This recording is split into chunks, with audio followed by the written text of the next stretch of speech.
திருப்பத்தூர் மாவட்டம் வாணியம்பாடி அருகே பிரச்சாரத்திற்காக சென்ற திமுக வேட்பாளர் கதிர் ஆனந்திடம் தங்களை முறையாக பிரச்சாரத்திற்கு அழைப்பதில்லை என கூறி வருத்தப்பட்ட காங்கிரஸ் தொண்டர்களை பிரச்சார வாகனத்தில் இருந்து இறங்கி வந்து அவர் சமாதானம் செய்து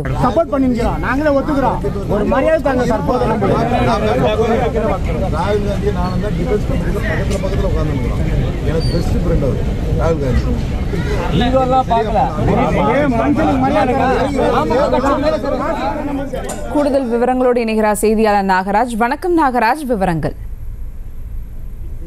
வணக்கம் சகா. திருப்பத்தூர் மாவட்டம் வாணியம்பாடி அடுத்த ஜாபராபாத் தொகுதியில் வேலூர் நாடாளுமன்ற இந்திய கூட்டணி சார்பில் போட்டியிடும் திமுக வேட்பாளர் கதிர் ஆனந்த் வாக்கு சேகரிப்பில் ஈடுபட்டார். அதைத் தொடர்ந்து அங்கிருந்து தேவஸ்தானம் பகுதிக்கு வாக்கு சேகரிப்பும் சென்றார். அப்போது ஜாபராபாத் பகுதியில் உள்ள காங்கிரஸ் கட்சியை சேர்ந்த நிர்வாகிகள் வேட்பாளர் வாகனத்தை நிறுத்தி அவரிடம் எங்கள் கூட்டணிக்கு கட்சியினரை முறையாக அழைக்கவில்லை எனவும் காங்கிரஸ் கட்சியை சேர்ந்த 10க்கும் மேற்பட்ட திமுக வேட்பாளர் கதிர் ஆனந்த் வாகனத்தையும் பேசியிருந்தார். அப்பொழுது சிறிது நேரம் பரபரப்பு ஏற்பட்டது.